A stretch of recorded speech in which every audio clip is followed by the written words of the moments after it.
When did you realize your parents were total hypocrites? You're 13 now, which means you can buy your own school lunch, my mom said while signing a permission slip one day. We're not made of money, and you need to learn the value of hard work. That's when she also stopped buying me basic school supplies. Figure it out, she said when I asked for new notebooks and pens.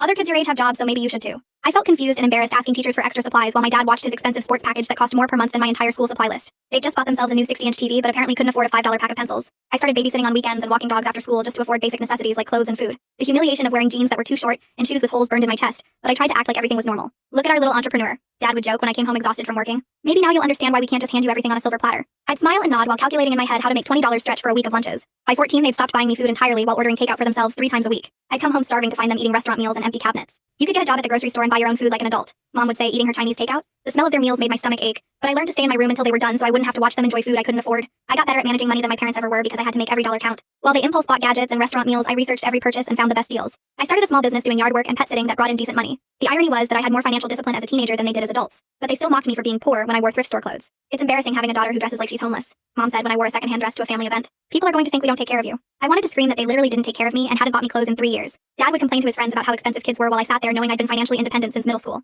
I expanded my business and started making real money doing lawn care and pet services for half the neighborhood. My parents acted like my success was somehow thanks to their tough love approach. See what happens when you stop enabling kids and make them work for what they want, Dad would tell people. She's learned the value of a dollar unlike these spoiled brats whose parents just hand them everything. He said this while drinking $30 bottles of wine and playing golf at the country club. But then Dad got laid off from his job and suddenly their attitude toward money changed completely. We're going through a rough patch financially, Mom explained while asking if I could loan them money for groceries. Just until your father finds something new. I watched them panic about missing one mortgage payment while I'd been budgeting down to the penny for years. They had no savings despite making good money because they'd spent every dollar on wants instead of needs. You've got all that money just sitting in your account, Dad said when I refused to give them cash. Family helps family during hard times. I reminded him that family was supposed to help family when I was 13, and eating peanut butter for dinner every night. That was different because we were teaching you responsibility, Mom said like that made any sense. This is a real emergency. They kept asking for money every few days and getting angrier when I said no. You're being selfish and ungrateful after everything we've done for you, Dad said during one of his begging sessions. We could have kicked you out years ago, but we let you live here for free. I pointed out that letting your minor child live in your house was the legal minimum requirement for parents. Don't get smart with us when we're asking for help, Mom snapped back. I was counting my savings and planning to move out for college when both my parents cornered me in the kitchen with serious expressions. We've been talking, and we think it's time for you to start contributing to household expenses, Mom said while Dad nodded behind her. You're 15 now and you make good money, so it's only fair that you pay rent.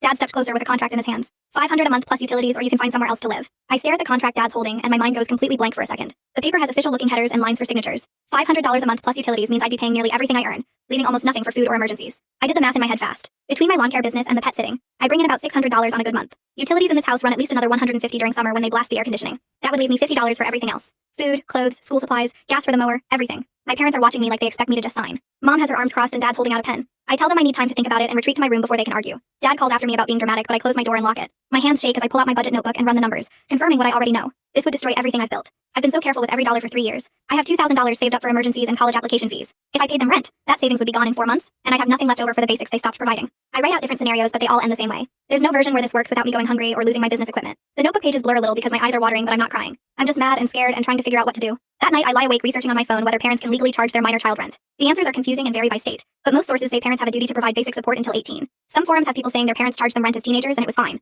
Others say it's neglect if the parents aren't providing food and necessities. I find a legal aid website that says parents have to give kids shelter, food, clothing, medical care, and education. Charging rent might be okay if they're still providing all that other stuff. But my parents haven't bought me food in over a year. They haven't bought me clothes since I was 12. I screenshot everything that seems relevant and save it in a folder on my phone. Around 2 in the morning, I finally fall asleep with my phone still in my hand. When my alarm goes off, I feel exhausted and my eyes hurt from reading tiny text for hours. The next morning, I tell my parents I'm not signing anything until I talk to someone at the school about it. We're in the kitchen and they're eating breakfast they bought for themselves. Dad's face turns red and he starts yelling about disrespect. He says I'm being ungrateful and they have every right to charge me rent. Mom joins in saying I'm acting like a spoiled brat who thinks she's too good to help her own family. I stay calm even though my heart is pounding. I tell them I just want to make sure I understand everything before I sign a legal contract. Dad slams his coffee mug on the counter and coffee splashes everywhere. He starts toward me, but I grab my backpack and leave for school early. I hear him yelling behind me as I walk down the driveway, but I don't look back. My hands are shaking again as I unlock my bike. The ride to the school usually takes 15 minutes, but I do it in 10 because I'm pedaling so hard. I spend my morning classes barely paying attention, trying to figure out who I can trust with this. My math teacher is explaining something about equations, but I'm just staring at my notebook. In English, we're supposed to be doing group work, but I tell my group I don't feel good and sit by myself. The school counselor, Mr. Gilmore, has always been nice when I've seen her in the halls, so during lunch I walk to her office. The main office secretary asks if I have an appointment. I tell her it's kind of an emergency, and she looks at me for a second before picking up the phone.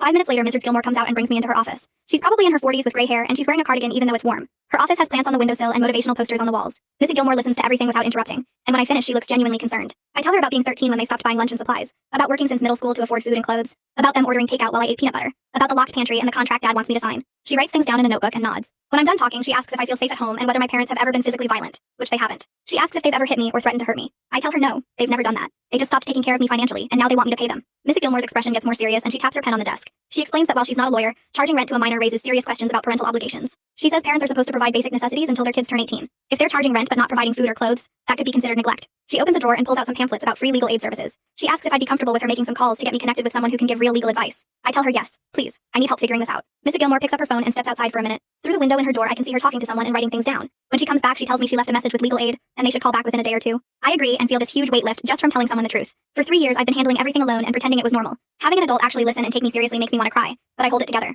Mrs. Gilmore also helps me apply for free lunch right there in her office, which I should have done years ago but was too embarrassed. She pulls up the form on her computer and helps me fill it out. She says it's nothing to be ashamed of and lots of students use the program. The application asks about household income and family size. Mrs. Gilmore helps me explain that my parents don't provide food money even though they live in the house. She submits it electronically and says I should be approved within a few days. When I leave her office, I feel lighter than I have in months. Someone knows. Someone is helping. I'm not completely alone anymore. 2 days later, I meet with Boyd from Legal Aid, who explains that parents must provide food, shelter, and basic necessities to minor children. Mrs. Gilmore set up the meeting and drove me to the Legal Aid office downtown after school. Boyd is younger than I expected, maybe in his 30s, with glasses and a tie. His office is small with boxes of files stacked everywhere. He has me sit down and pulls out a yellow notepad. He asks me to start from the beginning and tell him everything. I go through the whole story again and he takes notes the entire time. When I get to the part about the rent contract, he stops writing and looks up. Charging rent could be considered neglect if it prevents them from meeting those obligations, he says. He explains that parents have a legal duty to support their minor children. They can't just decide to stop providing necessities and charge rent instead. Boyd asks detailed questions about what my parents do provide versus what I pay for myself. When I list everything, food, clothes, school supplies, toiletries, his expression gets more serious. He writes it all down in 2 columns labeled provided and not provided. The not provided column is way longer. He asks about their income and whether they're actually struggling financially or just choosing not to spend money on me. I tell him about the sports package and the golf membership and the restaurant meals, about how they had plenty of money until Dad got laid off a few months ago.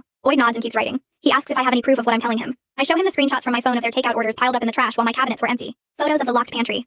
My budget notebook showing every dollar I've earned and spent for 2 years. Boyd looks through everything carefully and his jaw gets tight. He closes the notebook and leans back in his chair. Boyd tells me this documentation is solid evidence and exactly what we need if things get worse. He explains that he can write a formal letter to my parents outlining their legal duties as parents of a minor child. The letter will cite specific state laws about